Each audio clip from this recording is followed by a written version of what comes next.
Apakah Anda terbangun lagi jam 3 pagi? Jika Anda berpikir bangun di jam ini hanya karena penuaan, Anda salah besar. Kekurangan tidur kronis meningkatkan risiko stroke 3 kali lipat dan demensia 2,5 kali lipat, menurut penelitian mengejutkan. Ini tidak boleh diabaikan lagi. Saya adalah Profesor Dr. Budi Santoso, dokter spesialis saraf dari Rumah Sakit Universitas yang telah mendalami ilmu tidur selama 35 tahun. Saya telah mendampingi lebih dari 20.000 pasien yang sulit tidur di malam hari. Hari ini, saya akan berbagi kisah nyata pasien yang berhasil tidur nyenyak tanpa obat tidur. Sebelum memulai cerita kesehatan hari ini, saya mohon dukungan Anda untuk berlangganan kanal ini dan menekan tombol suka. Dari mana Anda menonton video ini? Tulis di kolom komentar, ya. Mari kita mulai dengan kisah kakek Agus Suryono, 72 tahun, yang dilarikan ke UGD bulan lalu. Kakek Agus pingsan di kamar mandi sekitar pukul 4 pagi. Beruntung, istrinya segera menemukannya sehingga nyawanya terselamatkan, tapi penyebabnya mengejutkan. Dokter, suami saya sudah 3 tahun tidak tidur nyenyak, hanya 2 jam sehari. Ia selalu gelisah di malam hari, bangun pagi-pagi, lalu mondar-mandir di ruang tamu, cerita istrinya. Gejala kakek Agus mulai muncul 3 tahun lalu. Awalnya, ia mengira itu hanya karena usia. Namun, kondisinya makin parah. Meski tidur jam 11 malam, ia tak bisa tidur sampai jam 2 pagi. Bahkan jika tertidur, ia pasti terbangun jam 4 pagi. Bukan karena ingin ke kamar mandi, matanya tiba-tiba terbuka dan tak bisa tidur lagi. Pikiran saya dipenuhi kekhawatiran. Apakah asuransi kesehatan sudah dibayar? Bagaimana pekerjaan anak saya? Kapan jadwal ke dokter? Kata kakek Agus. Istrinya juga tak bisa tidur. Saya dengar suara dia gelisah, menghela napas. Saya ikut tak bisa tidur. Kami jadi mudah marah dan sering bertengkar karena hal sepele, ujarnya. Tekanan darah kakek Agus mencapai 221/40, dan gula darahnya melebihi 400. Kekurangan tidur kronis telah merusak sistem saraf otonomnya. Hormon stres kortisol melonjak hingga 500, jauh di atas normal. Hasil pemeriksaan lebih serius. Pembuluh darahnya menunjukkan tanda-tanda penyumbatan kecil di banyak tempat, dan detak jantungnya tidak teratur. Secara medis, ini adalah tahap prainfarkt multipel, kondisi berbahaya yang bisa memicu stroke besar kapan saja. Dokter, apa benar kurang tidur bisa separah ini? Tanya kakek Agus. Saya menjawab, kurang tidur seperti pembunuh diam-diam yang perlahan menggerogoti nyawa. Tapi, belum terlambat. Keajaiban dimulai dari sini. Setelah perawatan darurat, kakek Agus sadar dan setuju mengikuti program terapi tidur komprehensif yang kami tawarkan.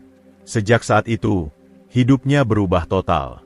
Jika Anda mengalami gejala serupa, tekan tombol suka dan berlangganan untuk mendapatkan informasi yang bisa menyelamatkan nyawa. Mari kita pelajari mengapa usia lanjut membuat sulit tidur, dan apa penyebab sebenarnya. Banyak yang mengira ini hanya karena usia, tapi itu salah. Di otak kita, ada bagian bernama hipotalamus, yang berfungsi sebagai jam biologis tubuh. Saat kita menua, sel-sel saraf di sana mulai rusak, seperti komponen jam tua yang aus. Saat muda, jam 9 malam hipotalamus mengirim sinyal untuk memproduksi melatonin, hormon tidur, dalam jumlah cukup. Namun, setelah usia 60 tahun, sistem ini mulai bermasalah. Produksi melatonin seringkali hanya setengah dari jumlah pada usia 20-an. Data saya selama 10 tahun menunjukkan kadar melatonin pasien di atas 65 tahun hanya 30% dari orang muda. Ini alasan utama sulit tidur. Masalah kedua adalah penurunan drastis tidur nyenyak. Tidur terdiri dari 4 tahap, dan tahap 3 serta 4 disebut tidur nyenyak. Hanya pada tahap ini hormon pertumbuhan dilepaskan, sel imun aktif, dan protein beracun amiloid beta di otak dibersihkan. Namun, saat menua, porsi tidur nyenyak berkurang hingga kurang dari setengah dibandingkan usia 20-an. Jadi, meski tidur 8 jam, efeknya seperti hanya 4 jam. Ini sebabnya kita mudah terbangun oleh suara kecil dan merasa tak segar di pagi hari. Ketiga, ada siklus buruk hormon stres. Kekhawatiran tentang kesehatan, keuangan, keluarga, atau isolasi sosial menyebabkan kortisol, hormon stres, terus diproduksi bahkan di malam hari. Normalnya, kortisol mencapai puncak antara jam 6 sampai 8 pagi untuk membangunkan kita. Tapi, jika diproduksi berlebihan di malam hari, otak tetap terjaga. Lebih buruk lagi, ini menciptakan lingkaran setan. Kurang tidur meningkatkan stres, dan stres membuat tidur makin sulit, seperti terjebak dalam rawa. Melalui kisah pengobatan kakek Agus, saya akan jelaskan solusi konkret. Pertama, pengaturan suhu sangat penting. Saat kami kunjungi, kamar tidur kakek Agus mencapai 26 derajat Celcius. Kalau dingin, takut masuk angin, katanya. Padahal, sebaliknya, tubuh perlu menurunkan suhu inti 1-2 derajat untuk tidur nyenyak. Secara genetik, kita terprogram untuk tidur saat suhu turun, seperti di alam. Penelitian 15 tahun dari Harvard Medical School menunjukkan tidur nyenyak 3 kali lebih lama di lingkungan sejuk 18-20 derajat. Ketika suhu turun, hipotalamus mengenali malam dan memerintahkan produksi melatonin. Tapi, jika kamar terlalu hangat, otak mengira masih siang dan tetap terjaga. Kakek Agus awalnya khawatir. Apa tidak masuk angin? Di usia saya, pilek bisa jadi pneumonia. Saya jelaskan, dengan selimut yang tepat, ia justru akan tidur lebih nyenyak. Kuncinya, kamar sejuk, tubuh hangat. Gunakan beberapa lapis selimut tipis, bukan satu selimut tebal, untuk mengatur suhu tubuh lebih mudah. Hari pertama menurunkan suhu kamar ke 19 derajat, kakek Agus merasakan perubahan. Awalnya terasa dingin, tapi dengan selimut, tubuh terasa nyaman. Tubuh jadi rileks, dan tidur datang sendiri, katanya. Di retina mata, ada sel ganglion yang hanya mendeteksi intensitas cahaya, bukan gambar, untuk mengatur ritme sirkadian. Cahaya pagi jam 7 mengaktifkan sel ini, menyetel timer untuk produksi melatonin pada pukul 9 sampai 11 malam. Namun, paparan cahaya biru dari TV atau ponsel di malam hari, terutama panjang gelombang 450 nanometer, menghambat melatonin. Otak mengira masih siang dan menghentikan produksi melatonin. Kakek Agus biasa menonton berita sampai larut. Saya di rumah seharian, jadi ingin tahu kabar dunia, katanya. Tapi, ini salah satu penyebab gangguan tidurnya. Saya sarankan matikan semua perangkat elektronik setelah jam 9 malam dan gunakan lampu kuning lembut. Tubuh akan beradaptasi, dan rasa kantuk datang alami. Kisah Nenek Sari Wulandari, 68 tahun, menyoroti pentingnya manajemen stres. Setelah kehilangan suami, ia sulit tidur. Bagaimana pekerjaan anak? Bagaimana hubungan dengan menantu? Bagaimana biaya rumah sakit? Pikiran ini terus berputar, membuatnya tak bisa tidur. Ia bercerita, hidup sendirian terasa menakutkan. Siang hari masih baik-baik saja. Saya ke pasar, bersih-bersih, nonton drama. Tapi malam, semua terasa menakutkan. Bagaimana hidup sendirian? Apakah saya jadi beban anak-anak? Hasil tes darahnya serius. Kadar kortisol 4 kali di atas normal, dan kadar inflamasi juga tinggi. Hormon stres yang berlebih membuat tubuhnya seperti di medan perang, dengan tekanan darah tinggi dan otot tegang. Saya ajarkan teknik pernapasan 478. Tarik napas lewat hidung selama 4 detik, tahan 7 detik, lalu hembuskan lewat mulut selama 8 detik dengan suara hu. Teknik ini mengaktifkan saraf parasimpatik, menurunkan kortisol, dan merangsang saraf vagus, yang meningkatkan serotonin, hormon bahagia. Awalnya, Nenek Sari ragu. Hanya dengan napas bisa tidur? Lalu apa gunanya perjuangan saya selama ini? Tapi, malam pertama sudah terasa efeknya. Setelah 10 kali pernapasan, tubuh terasa berat, pikiran tenang. Biasanya gelisah sampai jam 2 pagi, tapi malam itu tidur dalam 30 menit, katanya. Ia juga menggunakan minyak lavender, meneteskan 1-2 tetes di bantal. Linalool dalam lavender mencapai sistem limbik dalam 0,3 detik, menenangkan otak dan mengurangi kortisol hingga 23%. Aroma lavender membuat pikiran damai, seperti kembali ke rumah nenek dulu, ujarnya. Nenek Sari juga mencoba menulis jurnal kekhawatiran. Setiap malam, ia mencatat kekhawatiran di buku kecil di samping tempat tidur. Awalnya aneh, tapi setelah menulis, saya merasa tenang, seperti melepaskan beban, katanya. Ini didukung ilmu kognitif. Efek Zeigarnik membuat otak terus memikirkan tugas yang belum selesai, tapi mencatatnya membantu otak melepaskan. Pagi hari, ia melihat catatan itu dan menyadari kekhawatiran malam tak sebesar yang dibayangkan. Pasien ketiga, Kakek Budi Hartono, 74 tahun, sulit menggunakan obat tidur karena diabetes. Interaksi obat tidur dengan obat diabetes, tekanan darah, dan kolesterol bisa berbahaya. Saya sudah minum banyak obat. Kalau tambah obat tidur, perut saya kuat nggak? Tanyanya. Saya sarankan minuman alami, 200 ml air hangat suam-suam kuku dengan 1 sendok teh stevia, pemanis alami, bukan madu karena diabetes, dan 1/4 sendok teh garam Himalaya. Diminum 30 menit sebelum tidur. Garam tidak bikin tekanan darah naik? Tanyanya. Saya jelaskan, garam Himalaya kaya mineral seperti magnesium, kalsium, dan kalium, yang justru menenangkan saraf dan menstabilkan tekanan darah.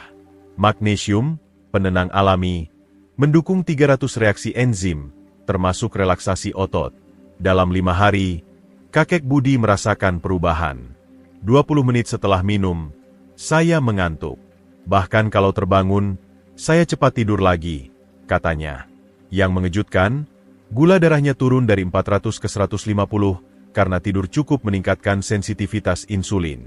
Saya juga sarankan kombinasi susu dan pisang. Triptofan dalam susu butuh karbohidrat pisang untuk melewati sawar darah otak, membuka jalur VIP ke otak untuk diubah jadi serotonin. Pisang juga kaya magnesium dan kalium yang membantu relaksasi otot. Kacang-kacangan, seperti ceri asam, mengandung melatonin alami. Penelitian di Louisiana State University menunjukkan jus ceri asam memperpanjang tidur 85 menit.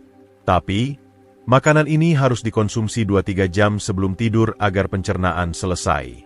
Nenek Ani Lestari, 66 tahun, sering terbangun karena nyeri leher dan bahu. Bantalnya setinggi 15 cm. Sudah 40 tahun pakai bantal ini, tinggi kan nyaman, katanya. Padahal, bantal tinggi mengganggu kelengkungan alami leher. Tulang leher harus membentuk kurva S untuk menyerap guncangan saat berjalan. Bantal tinggi merusak struktur ini. Saya sarankan bantal setinggi 7 cm. Hari pertama, ia merasa nyaman. Leher dan bahu tak lagi kaku. Tidur lebih nyenyak, tak mudah terbangun, katanya. Posisi tidur juga penting. Tidur tengkurap buruk karena memutar leher dan menekan dada, mengganggu pernapasan. Posisi bersorak dengan tangan di atas kepala juga membebani bahu. Posisi terbaik adalah telentang dengan bantalan kecil di bawah lutut untuk mengurangi tekanan pinggang. Saya ajarkan pijat titik akupuntur, Feng Qi, di belakang telinga, dilekukan bawah tulang tengkorak. Pijatan lembut selama 30 detik meningkatkan aliran darah ke otak, menenangkan saraf vagus, dan memicu melatonin. Hanya pijat ringan, tapi kepala terasa jernih dan mengantuk, ujar Nenek Ani. Kakek Agus menerapkan semua metode secara sistematis. Ia menurunkan suhu kamar ke 19 derajat, menjaga kelembapan 55%, dan memasang pembersih udara. Bantal diturunkan ke 7 cm, dan matras diganti. Ia mematikan perangkat elektronik 2 jam sebelum tidur, menggunakan lampu kuning, minum minuman garam stevia, dan memijat titik Feng Qi. Ia juga melakukan pernapasan 4-7-8 dan relaksasi progresif. Pagi hari, ia berjemur pukul 7 untuk menyetel jam biologis. Ia menghindari kafein setelah pukul 2 siang dan makan malam ringan sebelum pukul 6. Dalam seminggu, ia hanya terbangun sekali, dan waktu untuk kembali tidur turun dari 1 jam ke 10 menit. 2 minggu kemudian, waktu tertidur turun dari 2 jam ke 20 menit, dan tidur nyenyak meningkat 2 kali lipat. 3 minggu kemudian, ia tidur jam 10 malam sampai jam 6 pagi tanpa terbangun. Tekanan darahnya turun ke normal, gula darah stabil, dan inflamasi berkurang. Fungsi kognitifnya membaik, dan ia tak lagi butuh obat tidur. Seperti kembali ke usia 20 tahun lalu, katanya. Nenek Rina Wijaya, 69 tahun, menderita insomnia selama 20 tahun. Ia sudah mencoba berbagai obat tidur tanpa hasil. Saya sudah pasrah, mengira ini karena usia, katanya. Dengan tekad kuat, ia menerapkan semua metode, suhu, cahaya, pernapasan, minuman alami, bantal, dan pijat Feng Qi. Setelah 3 minggu, ia tidur dari jam 10 malam sampai jam 6 pagi tanpa terbangun. Seperti mimpi, tubuh ringan, pikiran jernih, ujarnya. Kini, ia membantu tetangga yang insomnia dengan berbagi tips ini. Kunci suksesnya adalah 1. Optimalkan lingkungan tidur, suhu 18-20 derajat, kelembapan 50 hingga 60%, minim cahaya dan suara. 2. Jaga rutinitas tidur dan bangun yang konsisten. 3. Selesaikan makan 3 jam sebelum tidur, hindari makanan berat. 4. Hindari kafein setelah pukul 2 siang. 5. Buat ritual tidur, seperti mandi air hangat atau meditasi. Mulailah dengan 1 langkah kecil malam ini. Bagikan informasi ini di grup keluarga atau media sosial.